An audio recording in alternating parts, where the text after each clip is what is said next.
അനുഗ്രഹിക്കപ്പെട്ട നല്ല സമയത്തിനായി ഞാൻ ദൈവത്തെ സ്തുതിക്കുന്നു, സ്തോത്രം ചെയ്യുന്നു. ദൈവവചനം ശ്രവിച്ചുകൊണ്ടിരിക്കുന്ന എല്ലാ ദൈവമക്കൾക്കും വീണ്ടും വരാമെന്ന് അരുളി ചെയ്തവനായ കർത്താവായ യേശു ക്രിസ്തുവിൻ്റെ ധന്യനാമത്തിൽ ഞാൻ എൻ്റെ സ്നേഹവന്ദനം അറിയിക്കുന്നു. ഇന്നത്തെ അല്പസമയത്തെ ചിന്തയ്ക്കായി 59-ാം സങ്കീർത്തനം 16-ാം വാക്യം നമുക്ക് വായിക്കാം. ഞാനോ നിൻ്റെ ബലത്തെക്കുറിച്ച് പാടും, അധികാലത്ത് ഞാൻ നിൻ്റെ ദയയെക്കുറിച്ച് ഘോഷിച്ചാനന്ദിക്കും. കഷ്ടകാലത്ത് നീ എൻ്റെ ഗോപുരവും അഭയസ്ഥാനവും ആയിരുന്നു. അനുഗ്രഹിക്കപ്പെട്ട ഒരു വേദവാക്യമാണ് നാം കേട്ടത്. ഫെലിസ്ത്യ മല്ലനായ ഗോലിയാത്തിനെ ജയിച്ച് അവൻ്റെ തലയുമായി മടങ്ങുന്ന ദാവീദ് ശൗലിൻ്റെ അടുക്കിലേക്ക് വരുന്ന രംഗം രോമാഞ്ചം കൊള്ളിക്കുന്നതായിരുന്നു.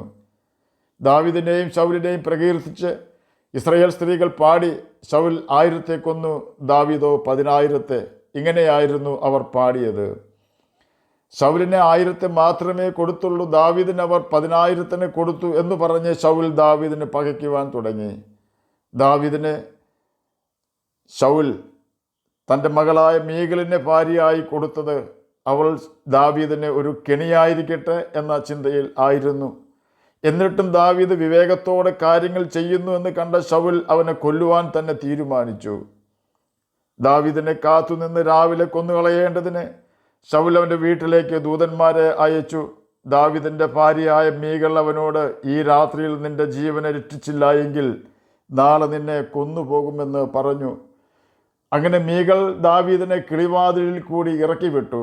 അവൻ ഓടിപ്പോയി രക്ഷപ്പെട്ടു. 1 ശമൂവേൽ 19-ാം അധ്യായം 1 മുതൽ 17 വരെയുള്ള ഭാഗങ്ങളിൽ ഇതിനെക്കുറിച്ച് രേഖപ്പെടുത്തിയിരിക്കുന്നു. ദൈവത്തിൻ്റെ രക്ഷണീയ പ്രവൃത്തികൾ പലപ്പോഴും അനുഭവിച്ചറിഞ്ഞ ദാവീദ് പറയുകയാണ്, ഞാനോ നിൻ്റെ ബലത്തെക്കുറിച്ച് പാടും, അധികാലത്ത് ഞാൻ നിൻ്റെ ദയയെക്കുറിച്ച് ഘോഷിച്ച് ആനന്ദിക്കും. കഷ്ടകാലത്ത് നീ എൻ്റെ ഗോപുരവും അഭയസ്ഥാനവും ആയിരുന്നു. ഭൂമിയിലെ ഏതൊരു ഗോപുരവും അഭയസ്ഥാനവും പൂർണ്ണതോതിൽ ഒരിക്കലും സംരക്ഷണം തരുന്നതല്ല. കാരണം ഇന്ത്യൻ പ്രധാനമന്ത്രിക്ക് സംരക്ഷണം കൊടുക്കുവാൻ നിന്നിരുന്ന 2 സിഖുകാർ തന്നെയാണ് അവരെ വെടിവെച്ചു കൊന്നത്.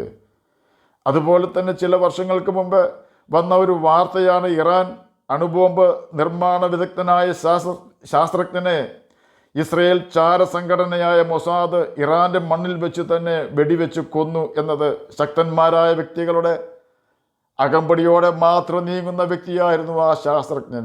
എങ്കിലും ആ വ്യക്തിയെ സംരക്ഷിക്കുവാൻ ആർക്കും കഴിഞ്ഞില്ല. എന്നാൽ 1731 നവംബർ മാസത്തിൽ ഇംഗ്ലണ്ടിലെ ഹെർട്ട്ഫോർഡ്ഷെയറിൽ ഒരു കുഞ്ഞ് ജനിച്ചു. അവൻ്റെ 3 സഹോദരന്മാരും 2 സഹോദരിമാരും ശൈശവത്തിൽ തന്നെ മരണമടഞ്ഞു. തനിക്ക് 6 വയസ്സ് തികയുന്നതിന് 2 ദിവസം മുമ്പ് മറ്റൊരു കുഞ്ഞിന് ജന്മം കൊടുക്കുമ്പോൾ തൻ്റെ മാതാവ് ഈ ലോകം വിട്ട് യാത്രയായി. ശിശുവായ സഹോദരനെയും തൻ്റെ പിതാവിനെയും തന്നോടൊപ്പം ആക്കിയിട്ടാണ് മാതാവ് മരണമടഞ്ഞത്. ശാരീരിക ക്ലേശങ്ങളാൽ താൻ വളരെ കഷ്ടപ്പെടുന്നുണ്ടായിരുന്നു. 1753 തിയോഡോറോ എന്ന ഒരു പെൺകുട്ടിയുമായി സ്നേഹത്തിലായി. അവരുടെ അപ്പൻ ഇടപെട്ട് ആ ബന്ധം അവസാനിപ്പിച്ചു.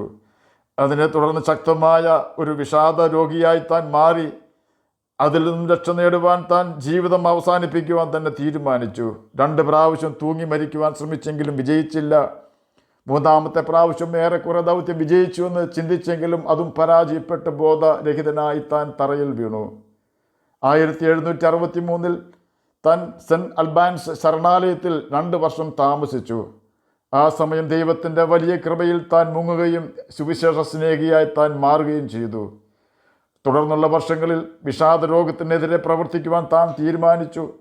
താൻ എഴുതിയ 2 ഇംഗ്ലീഷ് സ്തോത്ര ഗാനങ്ങൾ ആണ് God moves in A mysterious way and there is A fountain filled with blood എന്ന ഗാനങ്ങൾ.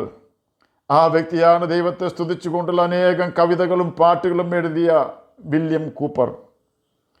Great songs are born out of great sufferings. വലിയ കഷ്ടതയിൽ നിന്നും വേദനയിൽ നിന്നുമാണ് ദൈവത്തെ സ്തുതിക്കുവാനുള്ള നല്ല ഗാനങ്ങൾ ജന്മം കൊള്ളുന്നത്. അത് മറ്റനേകർക്ക് ആശ്വാസവും വിടുതലുമായി തീരുകയും അനേകരെ വേദനയിൽ നിന്ന് രക്ഷിക്കുകയും ചെയ്യും. വില്യം കൂപ്പറെ തകർക്കുവാൻ തനിക്ക് തന്നെയോ സാത്താനോ കഴിഞ്ഞില്ല. ദാവീദ് തൻ്റെ ഏറ്റവും വലിയ പ്രതിസന്ധികളിൽ ഇനി എങ്ങനെ മുന്നോട്ട് പോകും എന്ന് ചിന്തിച്ച് പ്രയാസപ്പെടുമ്പോൾ ദൈവം അവനെ ആ പ്രതിസന്ധിയിൽ നിന്നും രക്ഷിക്കും. ശൗൽ തന്നെ തിരഞ്ഞൊരു മലയുടെ ചെരുവിൽ കൂടി പോകുമ്പോൾ ദാവീദ് അതേ മലയുടെ മറ്റേ ചെരുവിൽ ശൗലിൻ്റെ കണ്ണു വെട്ടിച്ച് രക്ഷപ്പെടുവാൻ പ്രയാസപ്പെടുമ്പോൾ ദൈവം ശൗലിനെ യുദ്ധശ്രുതി കേൾപ്പിച്ച് ഓടിക്കുന്നു. എന്നിട്ട് ശൗലിൻ്റെ വാളിൽ നിന്നും ദാവീദിനെ രക്ഷിക്കുന്നു. എത്രയോ പ്രാവശ്യം ദൈവം ദാവീദിനെ രക്ഷിച്ചു. ഒടുവിൽ അവൻ പറയുകയാണ്, കഷ്ടകാലത്ത് നീ എൻ്റെ ഗോപുരവും അഭയസ്ഥാനവുമായിരുന്നു എന്ന്. നീ എനിക്കൊരു ഗോപുരം കഷ്ടകാലത്ത് കാണിച്ചു തന്നു എന്നല്ല, നീ തന്നെ എൻ്റെ ഗോപുരവും അഭയസ്ഥാനവുമായിരുന്നു എന്നാണ് ദാവീദ് പറയുന്നത്. എന്നെ കേൾക്കുന്ന പ്രിയ ദൈവമകനെ, ദൈവമകളെ, ആരെല്ലാം നമ്മെ സഹായിക്കാമെന്ന് പറഞ്ഞാലും സംരക്ഷണം തന്നാലും ദൈവം നമ്മെ സഹായിക്കുകയും സംരക്ഷിക്കുകയും ചെയ്യുന്നില്ലെങ്കിൽ നാം നിരാശപ്പെട്ടു പോകുവാൻ സാധ്യതയുണ്ട്. എന്നാൽ ആരെല്ലാം നമ്മെ മറന്നാലും നാം ദൈവത്തെ അവൻ്റെ കൽപ്പനകൾ അനുസരിച്ചുകൊണ്ട് സ്നേഹിക്കുകയും നമ്മുടെ നല്ല കാലത്തും കഷ്ടകാലത്തും അവനെ പ്രസാദിപ്പിച്ചുകൊണ്ട് ജീവിക്കുകയും ചെയ്യുമെങ്കിൽ ഈ ഭൂമിയിൽ തന്നെ സമാധാനത്തോടും ദൈവിക സന്തോഷത്തോടും കൂടെ ജീവിക്കുവാനും മരണശേഷം ദൈവത്തോടൊപ്പം നിത്യജീവനിൽ പ്രവേശിക്കുവാനും കർത്താവായ യേശു ക്രിസ്തു ഇടവരുത്തും. കഷ്ടകാലത്ത് നമ്മെ സഹായിക്കുകയും നമ്മോട് കൂടെ ഇരുന്ന് സകല ഭയങ്ങളിൽ നിന്നും നമ്മെ രക്ഷിക്കുകയും ചെയ്യുന്ന കർത്താവായ യേശു ക്രിസ്തുവിനെ നമ്മുടെ നല്ല കാലത്ത് നാം മറക്കാതിരിക്കുവാൻ ശ്രദ്ധിക്കണം. നമ്മുടെ ജീവിതത്തിൽ ദൈവം തരുന്ന എല്ലാ സന്തോഷങ്ങളിലും യേശു ക്രിസ്തുവിനെ സന്തോഷിക്കുവാൻ അവസരം നാം കൊടുക്കണം.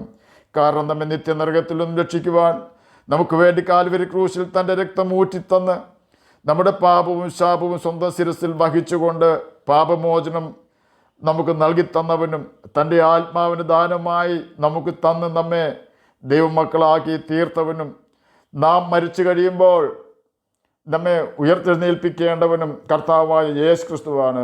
ആകയാൽ നാം ആ യേശുവിനെ മറന്ന് ജീവിക്കുവാൻ ഇടവരരുത്. ആകയാൽ നമ്മെ സ്നേഹിച്ച് നമുക്ക് വേണ്ടി തന്നെത്താൻ ഏൽപ്പിച്ചു കൊടുത്ത കർത്താവായ യേശു ക്രിസ്തുവിൻ്റെ കൽപ്പനകൾ അനുസരിച്ച് ജീവിച്ച് നിത്യജീവനാവകാശികളായി തീരാം. കർത്താവ് അതിന് നമ്മെ സഹായിക്കട്ടെ എന്ന് പ്രാർത്ഥിച്ചുകൊണ്ട് ഞാൻ എൻ്റെ വാക്കുകളിൽ നിന്ന് വിരമിക്കുന്നു. നമുക്ക് പ്രാർത്ഥിക്കാം. ഞങ്ങളെ സ്നേഹിക്കുന്ന സ്വർഗീയ പിതാവേ, നല്ല വചനത്തിനായി ഇങ്ങനെ സ്തുതിക്കുന്നു, സ്തോത്രം ചെയ്യുന്നു. എന്നെ കേൾക്കുന്ന ഏതെങ്കിലും പ്രിയപ്പെട്ടവർ രോഗത്താൽ ഭാരപ്പെടുന്നുവെങ്കിൽ, നിരാശരായിരിക്കുന്നുവെങ്കിൽ അങ്ങ് അവർക്ക് സൗഖ്യം കൊടുത്ത് നിരാശയിൽ നിന്ന് രക്ഷിക്കണമെന്ന് അടിയൻ പ്രാർത്ഥിക്കുന്നു. പഠിക്കുന്ന കുഞ്ഞുങ്ങൾക്ക് പഠിക്കുവാനുള്ള ബുദ്ധിയും ജ്ഞാനവും ഓർമ്മശക്തിയും കൊടുക്കണമേ. പ്രാർത്ഥന കേട്ടതിനായി സ്തോത്രം. യേശുവിൻ്റെ നാമത്തിൽ തന്നെ ആമേൻ. കർത്താവ് എല്ലാവരെയും അനുഗ്രഹിക്കട്ടെ. സ്തോത്രം.